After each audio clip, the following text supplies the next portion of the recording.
నన్ను ముఖ్య అతిథిగా పిలవడం, నూతన కార్యవర్గాన్ని ప్రమాణ స్వీకారం బాధ్యతలు వారికి ఉపయోగించే విధంగా పాత బాడీ ఏదైతుందో వారికి ఉపయోగం జరిగింది. ఈ రోజు నుండి ఈ కొత్త కార్యవర్గం దీన్ని ముందుకు తీసుకుపోవాలని మనస్ఫూర్తిగా కోరుతున్నాను. 2022లో స్థాపితమైన ఈ బిల్డర్స్ అసోసియేషన్ ఆ రోజు స్థాపించిన శంకర్, సందీప్, పిచ్చపతి, జానయ్య వీళ్ళు ఈ అసోసియేషన్ ఏర్పాటు చేయడం జరిగింది. ఇప్పటివరకు బాగానే ఈ అసోసియేషన్ నడుస్తూ ఉంది. కానీ ఇంట్లో ఉన్న సభ్యులు కూడా ఇప్పుడు ఇక్కడ సగం మంది లేరు. మరి ఎందుకు చేద్దామో తెలియదు. మీరు ప్రతి ఒక్కరిలో కూడా ఇటువంటి సమావేశాలు పెంచుకోవాల్సిన అవసరం ఉంది. వాళ్ళు రావాల్సిన బాధ్యత ఉంది. ప్రతి ఒక్కరి బాధ్యత ప్రమాణ స్వీకారం, అధ్యక్షులు, పిల్లలుగా బాధ్యత. ప్రతి ఒక్క పిల్లలు కూడా వీరికి మద్దతుగా నిలబడి ఏ సమస్యల్లో కూడా ఉమ్మడిగా పరిష్కరించే విధంగా చూసుకోవాలని కోరుతున్నాను.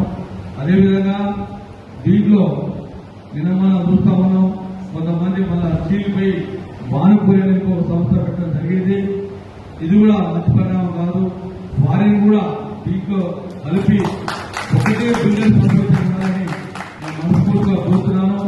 ఈ విషయంలో, ఈ కలపడం విషయంలో, కలిసే విషయంలో నా వంతుగా ఏ ప్రయత్నమైనా కానీ నా వంతుగా సహాయ సహకారం ఉంటాయని తెలియజేస్తున్నాను.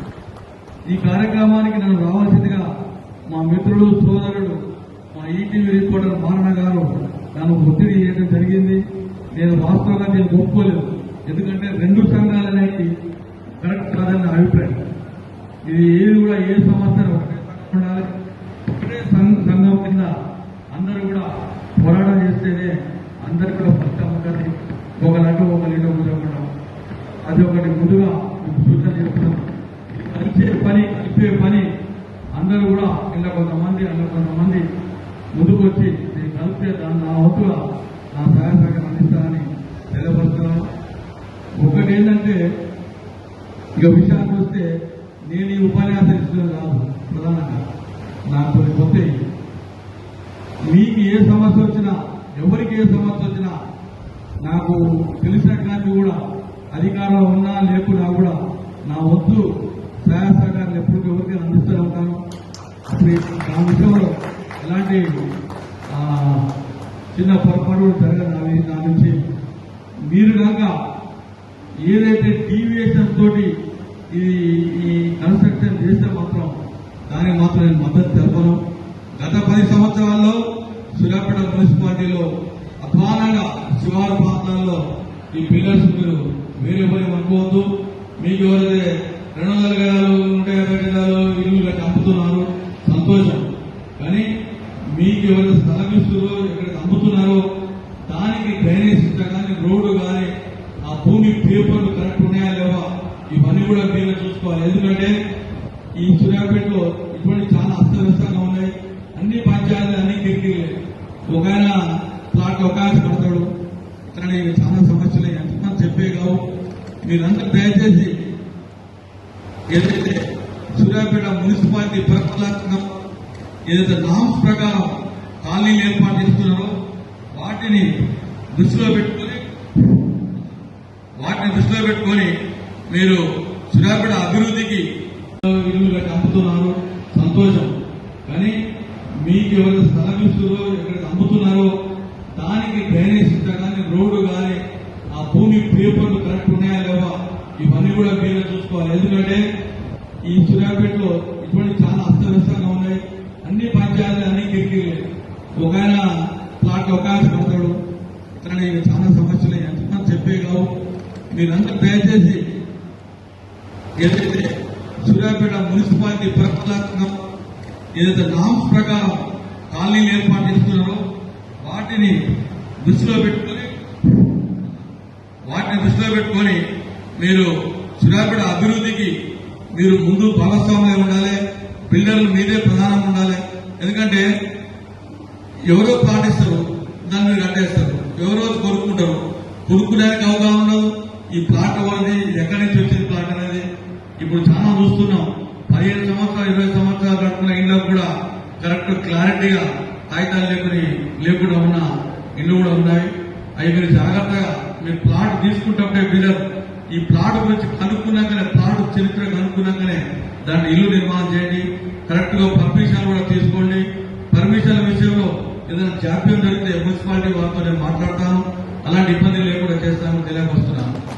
కానీ మీరు మాత్రం దయచేసి వివాదాల భూములను మాత్రం కట్టి మీరు ఇబ్బంది పడకండి, వినియోగదారులు ఇబ్బంది పెట్టకండి, తద్వారా మమ్మల్ని కూడా ఇబ్బంది పెట్టకండి అని మీకు మనస్ఫూర్తిగా తెలియపరుస్తున్నాం. ఏదున్నా స్పష్టంగా ఒక క్లారిటీ ఉన్న ప్లాట్లే ఉండండి, వాటిని నిర్మాణం చేయండి. మున్సిపాలిటీ కమిషన్ సహాయ సహకారం అందిస్తాం. ఎక్కడ కూడా ఏ డీవియేషన్ కూడా మేమైతే ప్రోత్సహించాం. నేను ఈ అధ్యక్షుడు నన్ను గౌరవ అధ్యక్షుడు ఉన్నప్పుడే చెప్పినాను ఉండమంటే ఇటువంటి చేయడం దాని నుంచి కాదు, నేను చేయలేదు కూడా, గతంలో చేయలేదు, భవిష్యత్తులో చేయను. ఏదైనా చిన్న ఒకటారంటే చెప్తే చెప్తాను. ఈ సూర్యాపేటలో మాత్రం పెద్ద ఎత్తున ఈ కార్యక్రమం ప్రస్తుతం మొన్నటిదాకా జరుగుతూ ఉన్నాయి. గతంలో మీ అసోసియేషన్ అధ్యక్షులు వేరే ఉన్నారు. ఎవరిని కించపరిచేది కాదు, ఎవరిని విమర్శించేది కాదు.